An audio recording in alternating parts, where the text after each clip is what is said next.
नमस्कार। Mafia screen में आप सभी का स्वागत है। तो आज की कहानी है डैनी डेंगजोंगपा।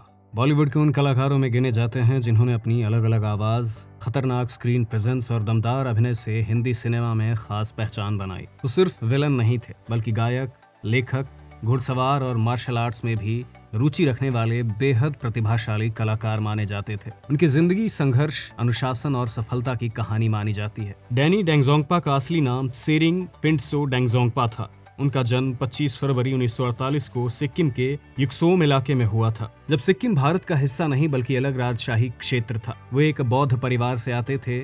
बचपन पहाड़ों और प्रकृति के बीच बीता। उनका व्यक्तित्व शुरू से ही अलग था। उन्हें घुड़सवारी, पेंटिंग, संगीत और अभिनय में काफी रुचि थी। वो पढ़ाई में भी अच्छे माने जाते थे। बाद में उन्होंने पुणे के मशहूर film and television institute of India यानी FTII में दाखिला लिया। यहीं से उनकी जिंदगी बदल गई। FTII में उनके साथ जया बच्चन भी पढ़ती थी। कहा जाता है कि त्सेरिंग फिंटसो डेंगजोंगपा नाम बॉलीवुड के लिए बहुत कठिन लग रहा था, इसलिए जया बच्चन ने उन्हें डैनी नाम सुझाया। इसके बाद वो डैनी डेंगजोंगपा के नाम से मशहूर हो गए। दिलचस्प बात तो ये भी है कि डैनी को भारतीय सेना में जाना था। उन्हें सेना से ऑफर भी मिला था, लेकिन उन्होंने अभिनय का रास्ता चुना।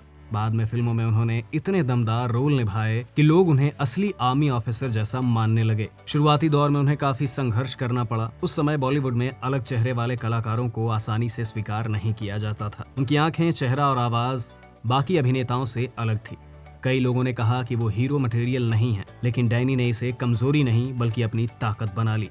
धीरे धीरे उन्हें फिल्मों में विलन और मजबूत किरदार मिलने लगे। उनकी आवाज इतनी अलग और भारी थी कि लोग सिर्फ डायलॉग सुनकर उन्हें पहचान लेते थे। उन्होंने कुछ महत्वपूर्ण फिल्में की: धुंध, कालीचरण, हम, क्रांतिवीर, घातक, अग्निपथ। घातक में उनका कात्या वाला किरदार आज भी बॉलीवुड के सबसे खतरनाक विलन्स में गिना जाता है। उनकी आवाज, डायलॉग डिलीवरी और स्क्रीन प्रेजेंस इतनी दमदार थी कि लोग हीरो से ज्यादा उन्हें याद रखते हैं। डैनी सिर्फ अभिनेता नहीं थे, वो अच्छे गायक भी थे। उन्होंने नेपाली और हिंदी में गाने गाए।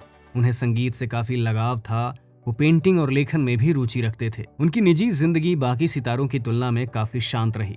उन्होंने गावा डेंगजोंगपा से शादी की। उनके 2 बच्चे हैं। डैनी हमेशा अपने परिवार को मीडिया से दूर रखते थे। डैनी से जुड़ा सबसे चर्चित विवाद शोले से जुड़ा माना जाता है। कहा जाता है कि उन्हें फिल्म में गब्बर सिंह का रोल ऑफर हुआ था, लेकिन वो दूसरी फिल्म की शूटिंग में व्यस्त थे, इसलिए रोल नहीं कर पाए। बाद में ये किरदार अमजद खान को मिला और इतिहास बन गया। कई लोग मानते हैं कि अगर डैनी ये रोल करते तो शायद गब्बर का अंदाज अलग होता। इसके अलावा वो विवादों से ज्यादातर दूर ही रहे। वो हमेशा अनुशासित और प्रोफेशनल कलाकार माने गए। इंडस्ट्री में उनकी छवि शांत, गंभीर और सम्मानित अभिनेता की रही। उनकी सबसे बड़ी खासियतें थी दमदार आवाज, खतरनाक स्क्रीन प्रेजेंस, आंखों से अभिनय, नेगेटिव रोल्स में डर पैदा करना, फौजी और गैंगस्टर किरदारों में वास्तविकता लाना। घुड़सवारी और हथियार चलाने में भी अच्छे माने जाते थे, इसलिए एक्शन रोल्स में बेहद असली लगते थे। समय के साथ उन्होंने फिल्मों में काम करना कम शुरू कर दिया, लेकिन जब भी स्क्रीन पर आते हैं उनका प्रभाव अलग दिखाई देता है। बाद के वर्षों में वो बैंग बैंग और ऊंचाई जैसी फिल्मों में भी नजर आए। उन्होंने जय हो जैसी फिल्मों में भी एक्टिंग की है। आज डैनी डेंगजोंगपा को बॉलीवुड के सबसे सम्मानित और अलग पहचान वाले अभिनेताओं में गिना जाता है।